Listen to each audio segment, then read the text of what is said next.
کہ کل نفس ذائقۃ الموت، کہ ہر نفس کو، ہر جاندار کو، یعنی کہ دنیا میں آنے والے کسی کی بقا نہیں ہے۔ دنیا میں جو شخص آیا ہمیشہ نہ باقی رہا ہے نہ باقی رہے گا۔ بڑے سے بڑوں نے اپنی سلطنت کو دنیا میں ہی چھوڑ کر اس دنیا سے تنہا چلے گئے۔ کبر اور خدائی کا دعویٰ کرنے والے فرعون، شداد اور قارون، جن کو اپنی تھا، لیکن ان کی اس جھوٹی خدائی نے نہیں بچایا، گزر گئے اس دنیا سے۔ ایسی عبرتناک اللہ رب العالمین نے انہیں موت دی کہ آنے والے تمام لوگوں کے لیے عبرت بنا دیا۔ نحمده ونستعینه ونستغفره ونعوذ بالله من شرور أنفسنا وسيئات أعمالنا، من يهده الله فلا مضل له ومن يضلله فلا هادي له، وأشهد أن لا إله إلا الله وحده لا شريك له، وأشهد أن محمدًا عبده ورسوله، أما بعد فإن خير الحديث كتاب الله، وخير الهدي هدي محمد صلى الله عليه وسلم، وشر الأمور محدثاتها، وكل محدثة بدعة، وكل بدعة ضلالة، وكل ضلالة في النار۔ فقد قال الله تبارك وتعالى في القرآن المجيد والفرقان الحميد، فأعوذ بالله من الشيطان الرجيم، بسم الله الرحمن الرحيم، قاف والقرآن المجيد، بل عجبوا أن جاءهم منذر منهم فقال الكافرون هذا شيء عجيب، أئذا متنا وكنا ترابا ذلك رجع بعيد، قد علمنا ما تنقص الأرض منهم وعندنا كتاب حفيظ۔ وقال تعالى في موضع آخر، كل نفس ذائقة الموت وإنما توفون أجوركم يوم القيامة، فمن زحزح عن النار وأدخل الجنة فقد فاز، وما الحياة الدنيا إلا متاع الغرور۔ محترم حاضرین جمعہ،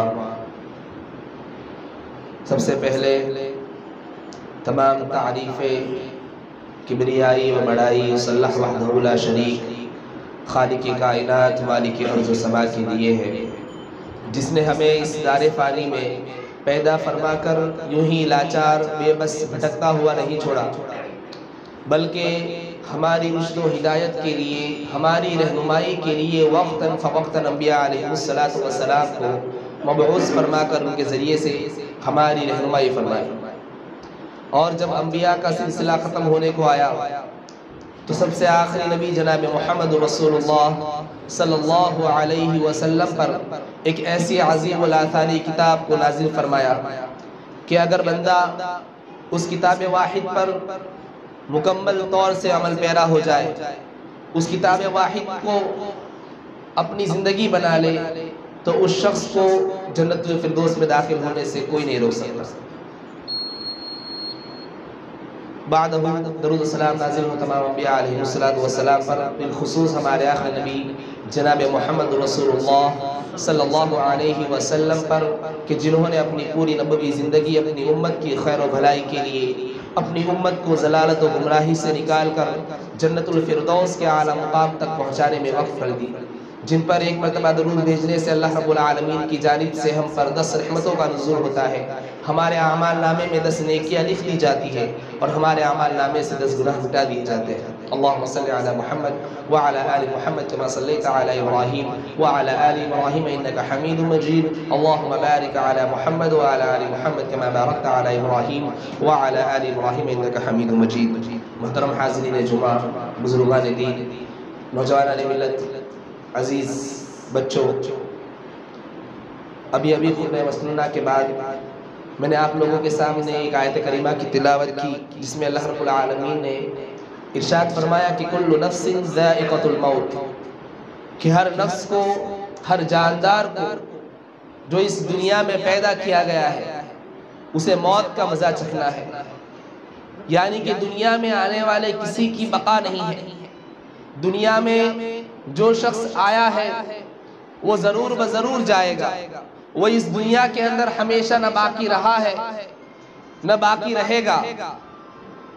بڑے سے بڑے سلطان اس دنیا کے اندر پیدا ہوئے، لیکن انہوں نے اپنی سلطنت کو دنیا میں ہی چھوڑ کر اس دنیا سے تنہا چلے گئے. بڑے سے بڑے تکبر اور کبر اور خدائی کا دعویٰ کرنے والے فرعون، شداد اور قارون، جن کو اپنی کبریائی پر، اپنی خدائی پر بڑا غرور تھا، بڑا فخر تھا، لیکن ان کی اس جھوٹی خدائی نے نہیں بچایا. وہ بھی اس دنیا سے گزر گئے. اس دنیا سے ایسی عبرتناک اللہ رب العالمین نے انہیں موت دی کہ آنے والے تمام لوگوں کے لیے عبرت بنا دیا گیا. تو بہرحال اس آیت کریمہ کی اس نقطے سے ہمیں پتہ چلا کہ دنیا کے اندر کسی کے لیے بقا نہیں ہے. دنیا کے اندر آنے والا ہر شخص جانے والا ہے. اور کہاں جانے والا ہے؟ کہاں جانے والا ہے؟ آخرت کی زندگی میں جانے والا ہے. ہم سب کے لیے یہاں پر یہ ابدی زندگی نہیں ہے، ہمیشگی والی زندگی نہیں ہے. یہ زندگی ایک ایسی زندگی ہے جسے دارالامتحان کہا جاتا ہے. یہ دنیا جسے آخرت کی کھیتی کہا جاتا ہے. اللہ کے نبی صلی اللہ علیہ وسلم نے فرمایا کہ الدنیا مزرعۃ الآخرہ، کہ دنیا جو ہے یہ آخرت کی کھیتی ہے. یعنی یہ دنیا ہمیشگی والی دنیا نہیں ہے. یہاں پر جو چھوٹا بچہ تھا، وقت گزرتے گزرتے وہ بڑا ہو جاتا ہے، بالغ ہوتا ہے، جوان ہوتا ہے. اس کے بعد بڑھاپا آ جاتا ہے، اس کے بعد اس دنیا سے گزر جاتا ہے. کبھی کبھی ایسا ہوتا ہے کہ وہ بچہ ابھی جوانی کو پہنچتا نہیں ہے، اسے اللہ رب العالمین اس دنیا سے رخصت کر دیتا ہے. کبھی جوان شادی تک نہیں پہنچتا ہے، اسے اس دنیا سے چلے جانا پڑتا ہے. الغرض ہر کسی کو موت کا مزہ چکھنا ہے. اور اللہ رب العالمین نے ہماری امت کے اوپر اور بنی نوع انسان کے اوپر ایک بہت بڑا احسان کیا کہ ہمیں اپنے موت کی خبر وقت سے پہلے نہیں دی. ہمیں ہماری موت کا وقت بتایا نہیں. یہ ہمارے اوپر سب سے بڑا احسان ہے. ورنہ اگر آپ کو پتا چل جائے کہ آپ 30 سال کی عمر کے اندر اس دنیا سے فنا ہونے والے ہو تو 30 سال کی عمر سے پہلے آپ 60 سال کے ہو جاؤ. آپ کی عمر ختم ہو جائے گی، آپ وقت سے پہلے بوڑھے ہو جائیں گے. جیسے آج ہم دیکھتے ہیں کہ جو بہت زیادہ ٹینشن اور ڈپریشن میں چلے جاتے ہیں تو وقت سے پہلے ان کے بال کیا ہوتے ہیں؟ سفید ہو جاتے ہیں، ان کے اوپر بڑھاپا طاری ہونے لگتا ہے. تو اگر کسی کو پتا چل جائے کہ میں آج صبح کے وقت میں اس دنیا سے ختم ہونے والا ہوں، میری موت ہو جانے والی ہے. بہت سارے ڈاکٹر کینسر پیشنٹ کو یہ کہہ دیتے ہیں کہ بس آپ کے پاس اب 1 مہینہ بچا ہے. اس 1 مہینے میں اس شخص کی حالت اتنی خطرناک ہو جاتی ہے کہ 1 مہینہ تو درکنار 15 دن کے اندر اس دنیا سے گزر جاتا ہے، صرف یہ سوچ کر کہ اب 1 مہینے کے بعد مجھے اس دنیا سے جانا ہے. تو اللہ رب العالمین کا بہت بڑا انعام ہے کہ اللہ رب العالمین نے ہمیں اس بات کو بتایا نہیں کہ تمہاری موت کب آنے والی ہے، لیکن متنبع ضرور کیا، بتایا ضرور کہ اس 24 گھنٹے کے اندر آپ کی موت آپ کو کبھی بھی آ سکتی ہے. یعنی موت کے لیے ایک عمر متعین نہیں ہے کسی شخص کے لیے کہ آپ 60-65 سال کی عمر کو پہنچو گے تو آپ کی وفات ہوگی، ایسا نہیں ہے. موت اس 24 گھنٹے کے اندر کبھی بھی آ سکتی ہے. تو ہمیں متنبع رہنا ہے. کیوں متنبع رہنا ہے؟ اس لیے کہ یہ دنیا دارالامتحان ہے. امتحان کا جو مرحلہ چلتا ہے اور اس سے پہلے ہم تیاری کرتے ہیں. جب امتحان کا وقت آ جاتا ہے اور انسان جب پرچہ لکھ لیتا ہے تو اس کے بعد کیا ہوتا ہے؟ سیدھا جزا. اب بدلہ ملے گا کہ آپ نے کامیاب ہوئے یا فیل ہوئے. تو یہ دارالامتحان ہے. ہمیں یہاں تیاری کرنا ہے. کیا پتا کون سے وقت ہمیں جزا کے لیے بلا لیا جائے. دنیا کے لیے لوگ بہت پریشان ہیں. ہر گھر کے اندر بچہ پریشان ہے کہ میں کیسے جو ہے کھیلوں، کس طریقے سے مجھے کھلونے ملے۔ جب وہ جوانی کو پہنچتا ہے تو پریشان ہوتا ہے کہ میں اپنے دوستوں کے ساتھ وقت کس طریقے سے گزاروں، یہ کس طریقے سے کھیلوں، مجھے یہ چیزیں کس طریقے سے حاصل ہوں، دنیاوی فواحشات والی چیزیں وہ کس طریقے سے مہیا کرے۔ اور جیسے جیسے وہ جوانی کو پہنچتا ہے اور جوانی کو پہنچنے کے بعد جب اس کے اوپر ذمہ داریاں آتی ہیں تو وہ پریشان ہو جاتا ہے کہ میں اپنے گھر والوں کو، اپنے والدین کو کس طریقے سے کما کے کھلاؤں۔ الغرض دنیا کی پریشانی کے اندر ہر شخص ڈوبا ہوا ہے، اس لیے کہ اس نے اپنی آخری حد جو ہے اس دنیا کو رکھا ہوا ہے۔ حالانکہ ہمارا آخری حد دنیا نہیں، آخرت ہونی چاہیے۔ انسان اگر اپنی کامیابی کو یہ سمجھے کہ دنیا کے اندر کامیاب ہو جانا ہی کامیابی ہے تو یاد رکھے یہ اس کی ناسمجھی اور بے وقوفی ہے، ناسمجھی اور بے وقوفی ہے، اس لیے کہ دنیا کی کامیابی حقیقی کامیابی نہیں ہو سکتی۔ بہت سارے ایسے والدین ہوں گے جنہوں نے اپنے بچوں کو بہت اچھے سے اچھی اور اعلیٰ سے اعلیٰ تعلیم دی، ڈاکٹر اور انجینئر بنایا، اس کے بعد بھی ان کے دلوں کے اندر غم ہوگا، وہ والدین کی عزت نہیں کرتا ہوگا۔ اتنا تعلیم یافتہ بنانے کے بعد بھی انہوں نے ان کے والد کو گھر سے نکال دیا ہوگا۔ بہت سارے ایسے واقعات بھرے پڑے دیکھا جائے تو، لیکن اعلیٰ تعلیم کسے کہتے ہیں؟ اس لیے حقیقی کامیابی کی طرف ہمارے بچوں کی، ہمارے آنے والی نسلوں کی آنے والی حقیقی کامیابی جو ہے اس کامیابی کی طرف لوگوں کو متنبع کرو، اس کامیابی کی طرف لے کر کے جاؤ۔ حقیقی کامیابی کیا ہے؟ اللہ رب العالمین نے فرمایا کل نفس ذائقۃ الموت، ہر نفس کو موت کا مزہ چکھنا ہے، وَإِنَّمَا تُوَفَّوْنَ أُجُورَكُمْ يَوْمَ الْقِيَامَةِ۔ اب یہاں پر بتایا کہ ہر شخص کو اپنے اپنے اجر کا برابر بدلہ کہاں ملے گا؟ قیامت کے دن ملے گا۔ دنیا کے اندر کیا ہوتا ہے؟ ایک انسان کسی معاملے میں پھنس جاتا ہے، اسے اٹھا کر کے جیل کی طرف لے کر کے جایا جاتا ہے، دنیاوی قانون کو کچھ پیسوں سے خرید کر کے کیا کیا جاتا ہے؟ اپنے آپ کو گنہگار ہونے کے باوجود بھی بری الذمہ شمار کر دیا جاتا ہے کہ میں بری ہو گیا، لیکن حقیقی معنوں میں وہ بری نہیں ہوا، حقیقی معنوں میں وہ بری نہیں ہوا۔ اسے دو طرح کی سزا ملے گی، اس لیے کہ اس نے اپنے مخالف کے اوپر ظلم کیا ہے۔ ظلم کی سزا اللہ رب العالمین نے فرمایا کہ ظلم کی سزا دنیا میں مرنے سے پہلے بھی اسے ملے گی اور کل قیامت کے دن تو اس کے لیے جہنم ہے۔ لیکن جو پورا کا پورا بدلہ دینے والا اللہ رب العالمین آپ کو کل قیامت کے دن حشر کے میدان میں پورا بدلہ دیا جائے گا۔ آپ نے جو اچھے اعمال کیے ہوں گے، آپ نے جو بھی بویا ہوگا، وہ ساری کی ساری چیزیں کل قیامت کے دن دی جائے گی۔ وَإِنَّمَا تُوَفَّوْنَ أُجُورَكُمْ يَوْمَ الْقِيَامَةِ فَمَنْ زُحْزِحَ عَنِ النَّارِ وَأُدْخِلَ الْجَنَّةَ فَقَدْ فَازَ۔ اب کامیابی کی بات آتی ہے، اب انسان کو کامیاب بننا ہے۔ اگر آپ کو آپ کے بچوں کو کامیابی کی طرف لے کر جانا ہے تو سنیے اللہ رب العالمین فرماتا ہے کہ فَمَنْ زُحْزِحَ عَنِ النَّارِ، کہ جو شخص آگ سے بچا لیا گیا، آگ سے بچا لیا گیا، جہنم کی آگ سے بچا لیا گیا، جہنم میں ڈالے جانے سے بچا لیا گیا، وَأُدْخِلَ الْجَنَّةِ، اور جنت میں داخل کر دیا گیا، فَقَدْ فَازَ، وہی شخص کامیاب ہے، وہی شخص کامیاب ہے۔ یعنی جسے اللہ رب العالمین جہنم کی آگ سے بچا لے اور جنت میں داخل کر دے، وہ شخص کامیاب ہے۔ اب ہم اپنی زندگی پر غور کریں۔ اللہ رب العالمین نے قرآن میں واضح فرما دیا وَمَا خَلَقْتُ الْجِنَّ وَالْإِنسَ إِلَّا لِيَعْبُدُونَ، کہ ہم نے جنات اور انسان ان دونوں مخلوق کو صرف اور صرف اللہ رب العالمین کی عبادت کے لیے دنیا میں بھیجا ہے، صرف اور صرف اللہ کی عبادت کریں۔ کچھ کہنے والے نابلد ایسے بھی ہوتے جو کہتے ہیں کہ 24 گھنٹہ مسجد میں بیٹھے رہے تو گھر کون چلائے؟ اللہ رب العالمین نے عبادت کا یہ مفہوم نہیں لیا۔ آپ 5 وقتہ نماز کی پابندی کریں اور نماز کی پابندی کے ساتھ ساتھ آپ حقوق اللہ اور حقوق العباد کو ادا کریں، یہ بھی عبادت ہے۔ آپ فجر کی نماز کے بعد ظہر کی نماز تک اپنے گھر والوں کے لیے رزق تلاش کریں، یہ بھی عبادت ہے۔ آپ حلال چیز کما کر کے حرام سے بچتے رہیں، یہ بھی عبادت ہے۔ آپ تکلیف دہ چیزوں کو راستے سے ہٹا کر کے دوسروں کو آرام پہنچا ہے، یہ بھی عبادت ہے۔ الغرض دنیا کو صحیح طریقے سے صحیح نقش قدم پر لے کر چلنا، یہ ایک عبادت کا کام ہے۔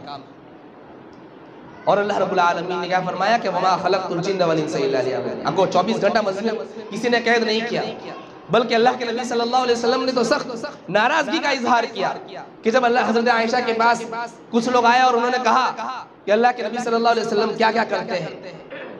پھر حضرت عائشہ رضی اللہ تعالیٰ وقت نہیں ہے حضرت عائشہ کا واقعہ سنانے کے لیے، لیکن ان میں سے کچھ لوگوں نے رہبانیت اختیار کرنے کا اظہار کیا کہ میں اونچے پہاڑ پر جا کر کے اللہ کی صرف عبادت کروں گا، نہ شادی کروں گا. کسی نے کہا میں صرف روزے رکھوں گا. اللہ کے نبی صلی اللہ علیہ وسلم سخت ناراض ہوئے، ناراضگی کا اظہار کیا اور اس کے بعد کہا کہ میں اللہ کا بندہ ہوں، میں تمہاری طرف بھیجا گیا رسول ہوں، میں روزہ رکھتا بھی ہوں اور ترک بھی کرتا ہوں، میں نے شادیاں بھی کی ہے اور میں دیگر معاملات بھی جو ہے انجام دیتا ہوں. مطلب کیا ہے؟ اللہ کے نبی صلی اللہ علیہ وسلم نے ہمیں تعلیم دی کہ ہمیں کیا کرنا ہے. دنیاوی معاملات اپنی جگہ پر ضرور رکھنا ہے، لیکن فرائض کی پابندی ضروری ہے. آج ہم سب کی زبانی، اکثر مسلمانوں کے زبانی یہ چیز سننے کو اتنی بری لگتی ہے. اللہ ہمیں ہدایت عطا فرمائے. جب پوچھا جاتا ہے کہ نماز کی پابندی ہوتی ہے تو کہتے ہیں وقت ملنے پر نماز پڑھ لیں. ہاں، جتنے وقت کی نماز ٹائم پر ملتی ہے اتنی پڑھ لیتے. کھانا کبھی ملنے پر نہیں کھاتے، بھوک لگتی ہے فوری طور پر دوڑ جاتے کھانے کی. شادی اور دعوت کا نام لیا تو پہلے سے ہی بھوکے ہو گئے کہ اب جا کر کے اچھے سے توڑ کر کے کھانا ہے. لیکن نماز کے لیے ایسی عبادتوں کے لیے اللہ کی بارگاہ میں، اللہ کے حضور میں مقرب بننے کے لیے ہم ایسی تیاری نہیں کریں. اللہ رب العالمین ہم سے کچھ نہیں چاہتا. اللہ رب العالمین ہم سے کچھ نہیں چاہتا. دنیا کے اندر آپ کی عبادتیں آپ کی آخرت کو بنانے والی کہ 5 وقت آپ نماز کے لیے آ کر کے یا 5 وقت نہ آ کر کے صرف جمعہ میں مسجد میں بھر کے آپ اللہ پر احسان کرتے ہیں. بالکل نہیں، بالکل نہیں.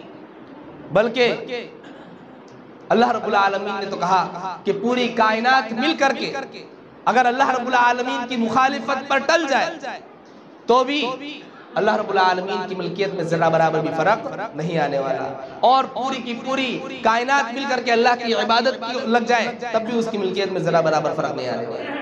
یہ آپ کی عبادتیں آپ کے لیے، آپ کے لیے فائدہ مند ہے. آپ 5 وقت کی نماز پڑھو گے تو آپ کو 50 وقت کی نماز کا ثواب ملے گا. آپ کے درجات بلند ہوگے. آپ کو کل قیامت کے دن اللہ رب العالمین کامیاب کرے گا. اگر آپ اللہ رب العالمین کی عبادت سے روگردانی کریں گے، عبادت سے روگردانی کریں گے، شریعت مطہرہ کی طریقوں پر عمل کرنے کے بجائے دنیاوی ایکٹر اور دنیا کے لوگوں کو جو ہے فالو کریں گے، اس کی اطاعت کریں گے، تو یاد رکھیں اللہ رب العالمین نے سخت وعید فرمائی ہے کہ من اعرض عن ذکری فإن له معیشۃ ضنکا، کہ جو شخص میرے ذکر سے منہ موڑے گا. اذان ہوتی ہے، اذان ہونے کے بعد بھی مسجد میں نہ آنا، نماز کی پابندی نہ کرنا، یہ اللہ رب العالمین کی ذکر سے روگردانی کرنا ہے. من اعرض کا مطلب ہوتا ہے منہ موڑ لینا.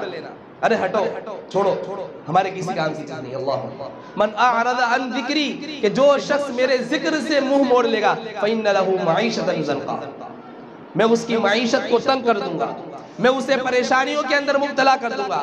ہزاروں بیماریاں جسم کے اندر داخل ہیں، ہزاروں علاج کراتے ہیں، ڈاکٹر پہ ڈاکٹر بدلے جاتے ہیں، جگہ جگہ پر جا کر کے اپنا معالج کے لیے چیک اپ کرایا جاتا ہے، کوئی بیماری واضح نہیں ہوتی.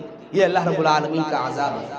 فإن له معیشۃ ضنکا، ہزاروں روپے، لاکھوں روپے آتے ہیں، انکم آتی ہے، اس کے بعد ساری چلی جاتی ہے.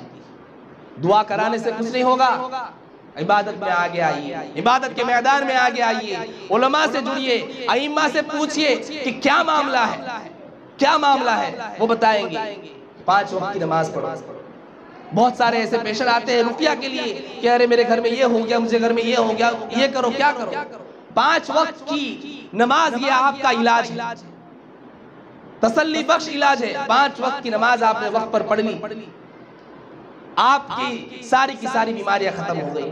وقت نہیں ہے انشاءاللہ اس کے تعلق سے پھر کبھی اللہ نے موقع دیا تو بتاؤں گا. اللہ رب العالمین نے یہاں پر فرمایا وَأُدْخِلَ الْجَنَّةَ فَقَدْ فَازَ وَمَا الْحَيَاةُ الدُّنْيَا إِلَّا مَتَاعُ الْغُرُورِ. جس دنیا کے لیے ہم بھاگتے ہیں اس کے بارے میں اللہ رب العالمین نے فرمایا کہ یہ دنیا جو ہے صرف دھوکے کا سامان ہے، صرف دھوکے کا سامان ہے. آپ دنیا کے اندر ایک گھر بنانے کے لیے کتنا وقت لگاتے ہیں، جوانی میں آپ آتے ہیں، آنے کے بعد محنت کرتے ہیں، 60 سال کی عمر میں آپ کو ایک گھر مہیا ہوتا ہے، 50 سال کی عمر میں آپ کو ایک گھر مہیا ہوتا ہے، اب آپ اس دنیا سے جاتے ہیں تو آپ کو اس گھر کے اندر رکھا نہیں جاتا۔ لیکن آئیے خوشخبری سناتے ہوئے ایک چیز بتاؤ کہ اگر آپ سنت موقدہ، فرائض نماز کے ساتھ جو سنت موقدہ ہوتی ہے، فجر کی نماز سے پہلے 2 رکعت، ظہر سے پہلے 4 رکعت، ظہر کے بعد 2 رکعت، مغرب کے بعد 2 رکعت اور عشاء کے بعد 2 رکعت، یہ 12 رکعت سنت موقدہ اگر ہم ادا کرتے ہیں، اللہ رب العالمین جنت میں ایک گھر تعمیر کرتا ہے۔ اللہ 40 سال کی محنت کے بعد ایک گھر جس میں ہم رہ نہیں سکتے، اور ایک دن کے اندر ایک گھر، فائدہ کس میں ہے؟ کس میں فائدہ ہے؟ اور کون سی جنت؟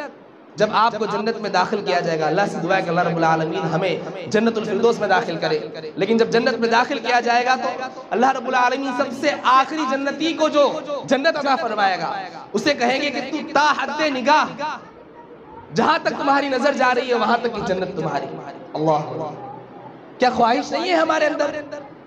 دنیا کے پیسوں کے پیچھے تو ہم آنکھ بند کر کے چلے جاتے ہیں، حلال حرام کی تمیز نہیں۔ یہاں پر اللہ رب العالمین 12 رکعت سنت موقدہ سے ہمیں جنت میں ایک گھر بنا کے کوئی لینے کے لیے تیار نہیں۔ 10 مرتبہ سورۃ الاخلاص پڑھ لینے سے اللہ رب العالمین جنت میں ایک گھر بناتا ہے، کوئی انٹرسٹ نہیں۔ یہاں پر موبائل کے تعلق سے، انٹرنیٹ کے تعلق سے اگر کوئی آفر آ جائے، فوراً اپنے جیب نکال کر کے پیسہ نکالتے ہیں۔ پیسے سے یاد آئی کہ تعاون کے سلسلے میں لوگ بہت چوری کرتے ہیں۔ جب تعاون کی بات آتی ہے، مسجد میں پیسہ خرچ کرنے کی بات آتی ہے، تو جیب کے اندر سے چلر نکال کر کے ڈھونڈتے ہیں۔ آئیے اللہ کے نبی صلی اللہ علیہ وسلم نے کیا فرمایا کہ من بنا مسجدا للہ بنا اللہ لہ بیتا فی الجنہ، کہ جو شخص اللہ کے لیے مسجد تعمیر کرتا ہے، اللہ کے لیے گھر بناتا ہے، اللہ تعالیٰ اس کے لیے جنت میں گھر بناتا ہے۔ اب یہاں پر پوری مسجد بنانا، پوری مسجد کی تعمیر، تو انسان سوچے گا کہ میں اپنے لیے پہلے گھر کیوں نہ بنا لوں، اپنے لیے پہلے گھر کیوں نہ بنا لوں؟ اور اسلام بھی کہتا ہے کہ اگر آپ کے پاس مہیا ہے تو آپ اپنے لیے پہلے تیار کیجئے۔ لیکن یہاں پر آپ سے پوری مسجد کو بنانے کا خرچہ نہیں مانگا جاتا، بلکہ ایک حدیث میں اللہ کے نبی صلی اللہ علیہ وسلم فرمایا کہ کمفحص قطاط بنا اللہ لہ بیتا فی الجنہ، یعنی پرندے کے گھونسلے کے برابر اگر جس نے مسجد کی تعمیر کروائی، مسجد کی تعمیر میں حصہ لیا، اس کے لیے بھی اللہ رب العالمین جنت کے اندر گھر تعمیر کرے گا۔ تو کمفحص قطاط کا مطلب 10 اور 5 روپیہ نہیں ہوتا ہے۔ تھیٹر میں تو بہت سارے لوگ جاتے ہوں گے، ماشاءاللہ مسجد کے اندر بھی بیٹھے ہوئے کئی نوجوان ہوں گے جنہوں نے آنے والی موویوں کے بارے میں، پکچروں کے بارے میں پہلے سے پلاننگ کر رکھی ہے کہ یہ فلاں دوستوں کے ساتھ مجھے یہ مووی دیکھنے کے لیے جانا ہے۔ اللہ اکبر!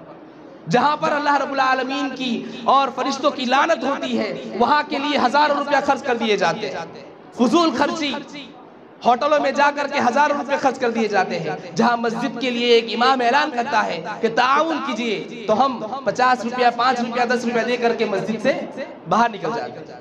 کمفحص قطاط کو اگر ہم ایک اسکوائر فٹ کے اندر اگر مانا جائے تو آج کے زمانے میں ایک اسکوائر فٹ کی قیمت جو ہے 1200 اور 1500 روپیہ چلتی ہے۔ 1200 اور 1500 روپے کا آج ہمارے پاس استطاعت نہیں ہے۔ ایک بچہ جب مووی دیکھنے کے لیے تھیٹر میں 200، 300 اور 500 روپیہ دے سکتا ہے، تو مسجد کے اندر وہ بچہ 100 روپیہ نہیں دے سکتا۔ جب ایک بچہ 100 روپیہ دے سکتا ہے تو ایک بڑا شخص 500 روپیہ نہیں دے سکتا؟ ضرور دے سکتا ہے۔ یہ آپ کے لیے اعمال جاریہ ہے۔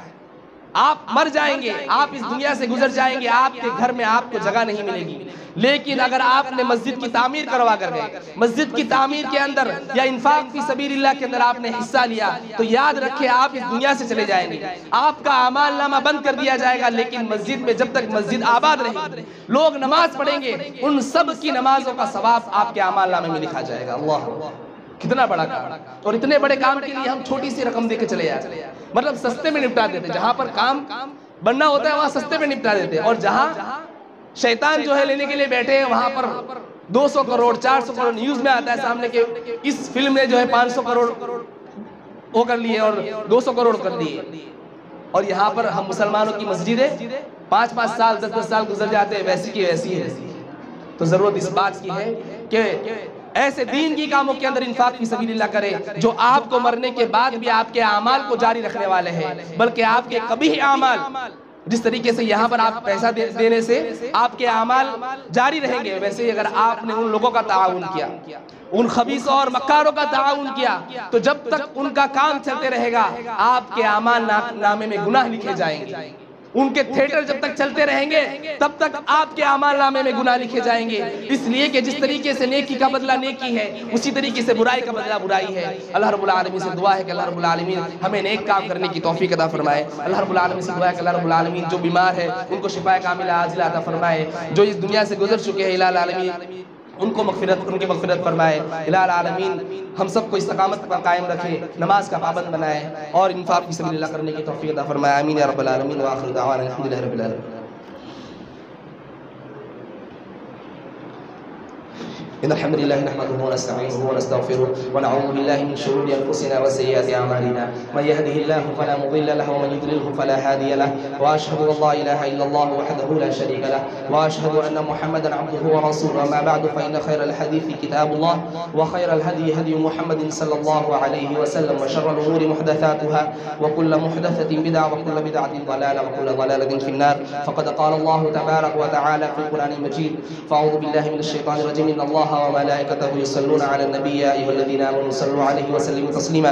اللهم صل على محمد وعلى آل محمد كما صليت على إبراهيم وعلى آل إبراهيم إنك حميد مجيد. اللهم بارك على محمد وعلى آل محمد كما باركت على إبراهيم وعلى آل إبراهيم إنك حميد مجيد. عباد الله رحمكم الله، إن الله يأمر بالعدل والإحسان وإيتاء ذي القربى وينهى عن الفحشاء والمنكر والبغي يعظكم لعلكم تذكرون. اذكروا الله يذكركم وادعوه يستجب لكم ولذكر الله أكبر. قوموا إلى الصلاة.